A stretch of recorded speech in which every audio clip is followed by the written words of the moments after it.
Yaxshimsizlar, men Almas ustam ko'pincha to'rdoshlar ustammış o'lchamlik polo yetishni yo'llab bergan bo'lsangiz, bugun oshxona va oilalarda o'lchamlik anjam polo tayyorlash usulini o'rganamiz. Mazmun sal uzunroq to'liq ko'rib o'rganib oling. Oldi bilan 2 kilogram guruchni jing'lab olgandan keyin alqinimizda yengil holatda 3 qatim yuvib tayyorlab olamiz. Keyindan ilman suvga yarim soat chilab qo'yamiz. Seriq savzini jing'lab 1,5 kilo seriq savzini yo'g'roq holatda to'g'rab tayyor qilib olamiz. Qizil savzdan 500 gram to'g'rab tayyor qilib olsak bo'ladi. Normal bosh piyozdan birini mushta qalamcha holatda to'g'rab tayyor qilib olamiz. 1,5 kilodan 2 kilo atrofidagi lo'q go'shtni mush holatda to'g'rab tayyor qilib olamiz. Polorimizning texmi quvvatli kuchli chiqish uchun quyruq mayda muvofiq miqdorda to'g'rab tayyor qilib olsak bo'ladi.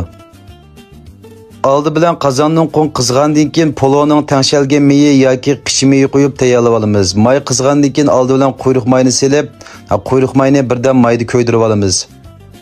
Musholat kelgandan keyin bosh piyozni solamiz. Bosh piyozni silib birdan qo'rib etgandan keyin go'shtni solamiz.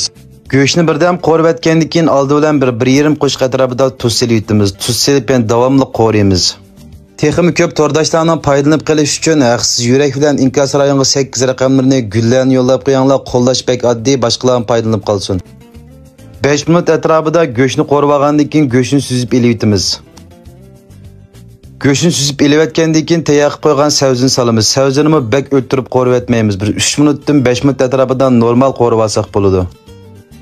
Keynidan suzib elib olgan go'shtni solamiz. Go'shtni sep bo'lgandan keyin buningga muvofiq miqdorda suv qo'yib olamiz. Sovuq suv qo'ysak yaxshi bo'ladi.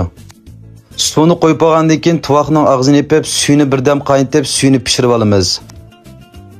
Endi poloning tuz ta'mini tangishib olamiz. Tuz ta'mini tangishib bo'lgandan keyin 1-2 cho'mich atrofida suydan elib olamiz. Abay suvga chilab qo'ygan gurchimizni suzib elib endi solamiz. Gurchimizni tekshi yetib etgandan keyin 8 minut kuchli o'tda qaynatamiz. Kuchli o'tda 8 minut qaynab bo'lgandan keyin poloni o'raymiz. Poloni o'rib bilan bunda tekshi yetib etgandan keyin abay elib olgan tangni qo'yamiz. Tangni qo'yib bo'lgandan keyin tuvoqni yepib, past o'tda 25 minutdan 30 minut atrofida poloni dumlab pishirib olsak bo'ldi. Mana pishqal deb guruchmi chechilib turdi. Uygunib olgan bo'lsanglar, qo'llash azob qolmasin. Haqsiz yurak bilan inkas rayonga 8 raqamlarini yo'llab qo'yinglar. Texmi ko'p taomlarni o'rganmoqchi bo'lsanglar, boshpat kirib boshqa filmlarimni ko'rib chiqinglar.